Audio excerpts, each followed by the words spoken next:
Pas Moussa wax nga mi ngi wax kaw Chili c'est intéressant d'ailleurs Sénégal sax jotul joxe soutien ba koy retiré mais là on n'a jamais entendu autorités sénégalaises yi ñu wax clairement que ni ñun du ñu soutenir candidature Macky Sall parce que lii moo tax c'est l'opinion publique qui en parle c'est les Samba Tall la bokk ci parti ñoom ñoo ciy wax mais officiellement l'État du Sénégal mosu wax position est-ce que mënuñu woon a gën a courageux def officiellement que ni mënuñu soutenir Macky Sall parce que lii ak lii ak lii moo tax. pour man loolu moom moo gën a yell comme ni ko Chili defee ouvertement doomu réewam la mais wane na ouvertement que ni soutenir ko te loolu je pense que du porter benn entorse bu important ci diplomatie d'autant plus que jusqu'à dernière information Amadou Hott il est de l'APR il a été soutenu. Il a été ministre de Macky Sall. Donc ba fii nii APR laa ko xamee bokk. teewul ba muy déposer candidature am ci BAD gars yi soutenir nañ ko. def ci lépp lu ñu ci mën.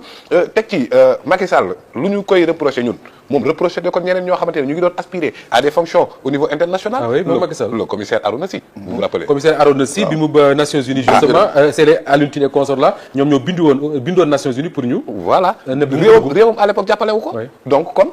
te kooku loo mën a wax. du temps tey Pape Moussa doguma la mais c'est les mêmes personnes qui avaient écrit aux Nations Unies pour que commissaire Arouna Sy bañ faa dem ñoom ñoo wax tey ne nañ c'est drôle quoi parfois mais pour man en fait candidature bii nii préparé na ko ñu tetee la parenthèse 2021-2024 pour man ça allait passer comme lettre à la poste parce que gëm naa ni Macky Sall il ne mène pas un combat perdu d'avance ci ni muy doxalee ci ni ma ko kiiwee te Nations Unies. en tout cas dañuy wax ne musul bokk ci élection bu mu gañewul. waaw loolu c'est-à-dire du defantu. du lambaatu te Burundi bi mais lobbying la comme ni ñu ko defee on a l'impression que Union africaine moom moo ko porté mais que pèse Union africaine ci biir élection wu secrétaire général Nations Unies. C'est stratégique. Sur le plan diplomatique ça pèse parce que l'Union africaine c'est 54 États. bloc régional bi gën a mag. donc teg ci. donc buñ booloo ci Nations Unies ñoo gën a bari. bloc régional bu toll noonu amul. donte nag 54 pour man la candidature le SG des Nations Unies du lu ñuy voter lu ñuy nommer la gën a doon parce que sa candidature yow pour ñu mën ko valider rek il faut que 5 yi nekk conseil de sécurité. accepté voilà donc kon 5 yooyu noonu boo leen maîtriser li ci des daanaka dañuy entériner rek. formalité la donc kon man jàpp naa ne surtout fonctionnaires yi ñoom ci lañ gën a strict Ould Barek de Mauritanie. mais dem na ba nommé ko mu war a jël fonction mais bu ñu dellu si waatee dans la foulée du conflit sénégalo-mauritanien ak yi fa xewoon yëpp il était considéré comme un des tortionnaires de l'ère Taya mais dañ koo dàq jëlul fonction ci biir Nations Unies. ah oui. ce n'est même pas une question de profil francophonie mais sincèrement Henri Lopez moo ëpp profil ci francophonie que Abdou Diouf. L'auteur de Pleurer rire. écrivain chevronné. mais musul jàll. donc ce n'est pas une question de profil te Nations Unies li fi xew Sénégal xew na fi bëgg nañu ay communiqué am na ay instances yu bind communiqué mais qu'est-ce qu'ils ont dit concrètement ci li fi xew Sénégal exaction yëpp defuñu dara. oui. au moment où l'on parle mais Gaza est bombardé. oui Iran est bombardé. à Nations Unies. bërëb boo xamante ne lii xew ci àdduna mi ngi xew te yënguwoo pour man Macky Sall mën na ko jiite ndax yënguwul woon jamono bi muy xew ci réew moom Macky Sall. pour yow mérite na jiite lu mel ne Nations Unies. non gis en tout cas sax du ma surprendre moom bu gagné parce que lobbying rek la. ak ay pexeek njëriñ bi ñuy amal ak Afrique wala ci àdduna bi gisuma ko concrètement lan moo ko taxoon jóg après bi ñu dissoudre la Société des Nations dégg naa benn tapalekat bu doy waar mu ne Macky Sall bu nekkee SG Nations Unies mën na régler guerre àdduna bi yëpp. waaw nee na day réformer sax l'administration des Nations Unies. c'est-à-dire da ngay xool genre wax yooyu pour comprendre que soit ñenn ñi il joue la comédie wala il considère les Nations Unies comme benn instrument de comédie à la fois croyable ou non da nga leen di gis. bu dictature bu leen arrangé na Nations Unies dynamique yenn pratiques yi nga xamante ne ñu ngi koy xeex suñuy réew te Macky Sall xeexu ko woon LGBT ak ñeneen peut-être dinañ ci duggaat mais yooyu noonu yëpp pour man day duggaat ci actif am c'est tellement vrai que Trump dem na Venezuela jàpp président ba yóbbu Nations Unies nee na miig Israël mi ngi bombardé Iran di bombardé le sud Liban Nations Unies nee na miig qui le dit moo consent or si une organisation international peut consentir à tout ça mais wax dëgg yàlla Macky Sall mën na ko jiite parce que Macky Sall bu doon moom it du wax na il n'a jamais fait ci réewam. alors Moustapha Diop am na lu ñu doon wax sànq nga ne da nga jàpp ne le soutien de l'Union africaine mën nekk lu symbolique mais du nekk lu décisif bis bu vote bi jotee Pape Moussa wax ne mbir mi lobbying kese la est-ce que jàpp nga ne Macky Sall mën naa gagner poste secrétaire général des Nations Unies avec ou sans le soutien du Sénégal. waaw man jàpp naa ne mën na gagner avec ou sans le soutien du Sénégal. sinon soo ma mayee ma ñëwaat. ci benn sànq bi muy wax ci affaire francophonie. pas de problème man en fait version bi ma amoon ci francophonie c'était pas ce que Pape Sané a dit. moi la version que j'avais le président Wade da doon soutenir Henri Lopez boobu yëgul ne Abdou Diouf bëgg na. quand il a appris que Abdou Diouf bëgg na il a dit je soutiens Abdou Diouf man version boobu laa dégg. d'accord mën naa nekk aussi. man boobu laa dégg vraiment. mais version yi sore wuñ sax de ah. voilà allez-y. maintenant les 86 morts. moi j'entends toujours 86 morts mais 86 morts les amis ils sont au pouvoir depuis presque 2 ans. mais c'est très facile de régler le problème pour savoir 86 morts yi kan moo leen rey nan lañ deewee et puis après on lance les procès. Oui. Si Macky Sall doit être entendu si Macky Sall doit être arrêté si Macky Sall doit être condamné il le soit. Oui. Et puis on passe à autre chose mais on ne peut pas aussi continuer 86 morts c'est bien. Ça tout le monde a vu. Oui. mais allons-y jusqu'au bout. Oui. Pour qu'on sache ce qui s'est passé et puis ku ñu war a condamner ñu condamner la. D'accord. Maintenant est-ce que sous Union africaine regroupé wu soutenir Macky Sall ou ñu bañ ko soutenir est-ce que dina jàll ou pas li ma waxoon sànq rek laay waxaat. c'est-à-dire que li ma gëm mooy moom la Pape Moussa wax sànq ci waxtaanam gis nga fa ñuy fale secrétaire général Nations Unies. oui. je ne suis pas très sûr que Union africaine. am na fa njëriñ bëri fa lu muy jëriñ. c'est ma conviction intime. am na leneen lu mu wax aussi sànq. mais les relations internationales se sont toujours basées sur l'injustice ah. l'injustice bi kii di ërtal Matar Mbow ba koy dàq ci UNESCO. américain c'était sur quoi.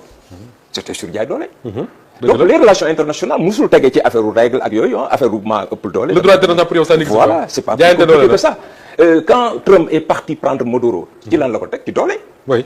Israël lu muy def ci lan la ko teg ci doole li ñuy def Iran. Iran. On en reparlera tout à l'heure ci lan la ci doole. c'est-à-dire les relations internationales musul tegee ci droit. jaay ku ëpp doole sa morom duma ko la ah loolu la mos a tegu est-ce que maintenant. président Macky Sall bu gagné dina changer quelque chose au niveau de l'ordre international man jàpp naa ne oui. mën na changer quelque chose. pour yow mën na changer de Nations Unies. Oh, je pense mën na changer quelque chose au niveau de l'ordre international. Si on prend quand même le parcours du président Macky Sall. Ñun au PDS c'est vrai que il a été dans notre parti. Oui. Mais il nous a fait beaucoup de mal. Il faut pas l'oublier. Il nous a fait beaucoup de mal c'est-à-dire moo njëkk a ërtal. traqué na leen jàpp suñu responsable yëpp dugal ci kaso bi. donc moi quand je soutiens la candidature du président Macky Sall c'est juste pour le principe. mais bu dee ci affaire defante ak fayanto du ma ko soutenir d'accord mais il faut lui reconnaître que quand même am na jaar-jaar lu tax mu war a mën a diriger ONU. maintenant comme ni ma waxoon sànq est-ce que waa ñi nekk ci pouvoir. le pouvoir. lan la ñu am ba ne duñ ko soutenir des na ci ñoom loolu seen kii la mais li ma jàpp mooy bu dee conflit bi dox seen diggante buñ ko bëggee régler nañu dindi loi d'amnistie bi. ñu reprendre li xew ku ne xam ku ne lan moo la. de toute façon le conseil constitutionnel loi d'amnistie teewul ñu mën a def lii nga wax. voilà enquête on règle le problème. exact. maintenant la dernière chose ci affaire crime financier yi. oui waaw crime financier yi tribunaux yaa ngi fi duñu leen régler. ñu la réglé ñi jàpp ñëpp di dugal après qu'est-ce qui se passe on dit gisuñu dara jàppuñu dara. mais où est le problème alors il y a un problème quelque part soit dara amul ku fi kon crime économique amu fi. oui. ou bien en tout cas génnee gu ñu nit ñi def crime économique yi nii. ñi ko def dëgg-dëgg génne guñu. génne guñu leen nañu leen génne. oui. on ne peut pas continuer pendant 2 ans naan ñu crime économique te ku ñu yóbbu ñu bàyyi la. loolu aussi ñëpp gis nañ ci. c'est intéressant am na ay nit ñu fi tegoon ñëpp Sénégalais yëpp jàppoon ne. ñii de am na lu ñu def. ba nu demee juste bi da leen bàyyi ñu ñibbi seen kër. est-ce que fàttaliwu la Macky Sall muy soog a door teg liste 20 et quelques personnes. jàpp Karim Wade ak Tahibou Ndiaye puis mu jeex. il y a un problème aussi donc il faut qu'on avance par rapport à. dinañ ci ñëwaat léegi parce que prévoir naa ñu waxtaanee dette beeg yooyu ak ñi nga xam ne ñoo porté la responsabilité de cette dette là mooy crime économique yooyu ngay. def ni taxaw ne tege. Abdoulaye Mbow Pape Moussa mi ngi wax sànq ne moom jàpp na ne Nations Unies bii ce machin là comme le disait le général de Gaulle Macky Sall mën na koo jiite parce que dafa mel ne sax ni ko Pape Moussa expliqué dafa mel ne Nations Unies ak Macky Sall nuróo nañu xam nañu nuróo alors est-ce que d'abord les retraits yi nga xam ne moom lañu dégg par exemple le Chili qui retire son soutien ak candidat wam boobu am na keneen ku ma dégg ñu ne également retiré est-ce que yaakaar nga ne yooyu yëpp mën na profiter à la candidature de Macky Sall. waaw xam nga ñooñu seen ay dëkk comme Michel Bachelet. dëkk moo ko porté woon. je crois bien qu'à l'issue des élections le Chili a viré à droite. le pouvoir changé oui. waaw le Chili a je viré à crois que droite c'est un pouvoir d'extrême droite. voilà le Chili a viré à droite et puis retiré la candidature de Bachelet reste valable. il y a un autre candidat ce sont les Maldives. qui ont retiré leur soutien. loolu tamit mi ngi fi mais sa candidature reste toujours valable. fii nag moom président Macky Sall dafa amul soutien wu dëkkam. comme daanaka dañuy xaw a tembo ñoom dañuy dem ba xaw a tembo donc Grossi nag moo si ëpp chance comme ni nga ko waxee sànq ba léegi. Grossi mooy kan moom Raphaël Grossi moo jiite agence buy saytu lépp lu jëm si wàllu nucléaire énergie nucléaire dans si àdduna bi muy argentin kooku jàpp nañu ni moom jege na Trump te xam nañu président Argentine di Javier Milei dafa jege loolu Donald Trump. Trump dit de lui que c'est un bon type. voilà c'est comme ça qu'il le dit. donc kon kooku dañuy jàpp ni kii am na chance te booy xool Nations Unies maanaam kooku la boo xam ne dëgg-dëgg ña koy doxal mooy les membres permanents du conseil de sécurité. loolu la Moustapha Diop mi wax. voilà donc ñoom doon na ko ñoo koy doxal parce que booy xool sax jamono ji da lay wan ni Nations Unies dañoo nekk dans une crise de leadership bu doy waar. li xew si àddina bi yëpp résolution yu jël yëpp Nations Unies daanaka kenn du ñëpp leen du moyu c'est-à-dire que ñoom fu ñuy mën a dóore mën a forcer mooy dëkk yi néew doole mais dëkk yi am doole yëpp yaa ngi dégg ñi ngi def lu neex Russie dafa jóg songu Ukraine oui.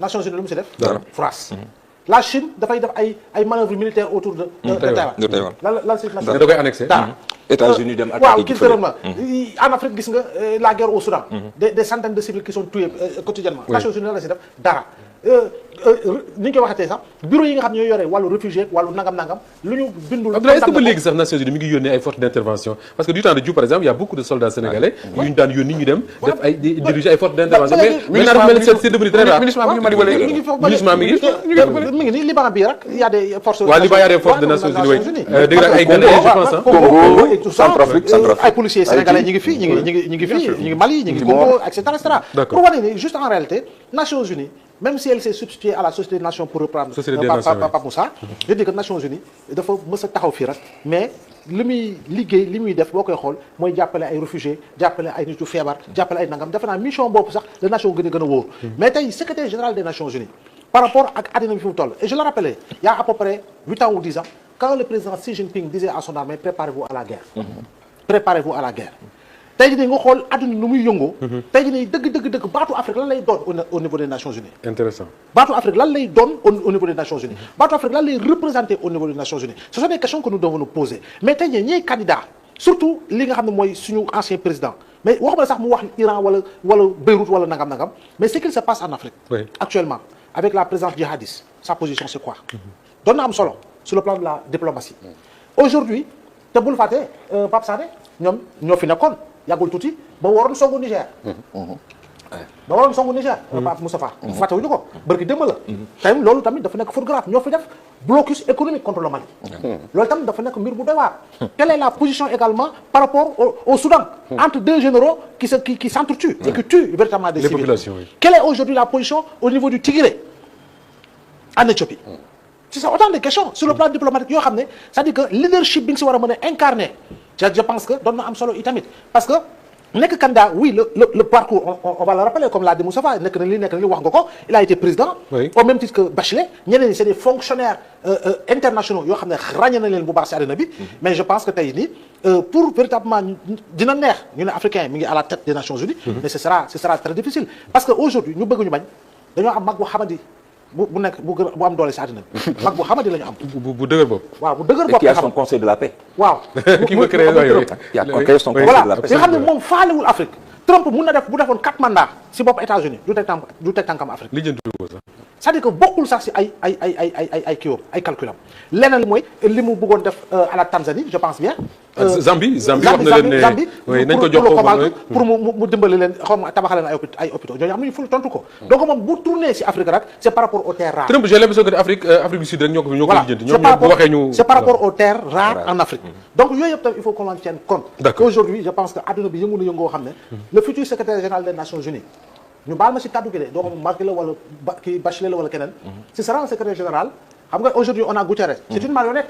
comme secrétaire général des Nations Unies. le prochain sera une marionnette pas nette. alors di fàttali ne Afrique déjà Boutros Ghali égyptien la jiite na ko Kofi Annan Pape Sané mi ngi koy fàttali sànq. Ghanéen la jiite woon na poste bi Macky Sall di wut. alors Pape est-ce que jàpp nga ne Macky Sall am na des chances de passer avec ou sans le soutien du Sénégal et de l'Union africaine.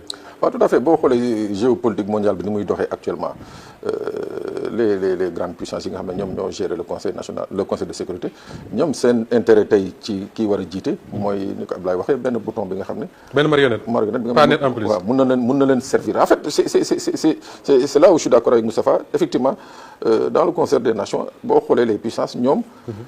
kii mën a doxal seen intérêt moom la ñuy def pour preuve à l'époque il y avait Kurt Waldheim secrétaire général qui était un nazi reconnu. mais jàppoon nañ ne que ñoom ca jamono jooju ñoom la ñu bëgg Kurt Waldheim mën na leen ko defal mais indi nañ ko mu nekk secrétaire général ONU. ba mu paree ba mën naa am pare ñu yóbbu ko dëkkam ne leen topp leen ko. ñu topp ko tëj ko ci kaso donc ça veut dire que en fait c'est un peu ça le problème des puissances. léegi nag ça dépend d'abord des pressions et des lobbies yi nga xam ne qui seront soit en faveur de Macky Sall ou bien contre Macky Sall. Parce que tamit ça porte parce que tamit Nations Unies. quel que soit doole bi nga xam ne les membres du Conseil de sécurité am nañ ko. dafa am tamit benn politique bi nga xam ne surtout ci wàllu droit humain bi nga xam ne dañ ko jël trop en compte am na ci yi nga xam ne depuis presque une trentaine d'années Abdoulaye. dañ koy xaw a moytu. dañ ciy ragal sax yu bëri dañ koy ragal ce qui fait que pratiquement boo gisee conflit yu bëri par exemple il y a beaucoup de conflits yi nga xam ne où l'armée américaine est intervenue ou bien l'armée française mais boo xoolee bu ñu jógee ci conflit yooyu seen généraux yooyu dëkk yooyu duñ fa demati c'est-à-dire du ñu génn États-Unis parce que ñoom ñi ngi ragal ñu poursuivre leen donc c'est-à-dire loolu parce que loolu c'est une charte bi nga xam ne Nations Unies daf ko kii quoi par rapport justement aux crimes de guerre crimes contre l'humanité et consorts donc yooyu yëpp dañ koy motu moo tax boo gisee États-Unis dans ce cadre-là dafa négocier ak ay états yu bëri ay acte de non poursuite pour ces éléments mooy maanaam bu ñu ñëwee fii parce que les soldats américains généralement dans les zones de conflit yi intervenir mais ils font du n'importe quoi mais après ils rentrent aux États-Unis kenn dootu ci wax mais c'est ce qui a fait que Tchani Abdourahmane Tchani bi mu ñëwee au Niger la première chose bi mu def dafa ne non man je peux pas laisser des militaires yi nga xam ne su leen neexee ñu xëy tirer contre ma population te mënuma leen topp donc dañuy génn sama voilà voilà il a raison parfaitement d'accord avec lui alors Pape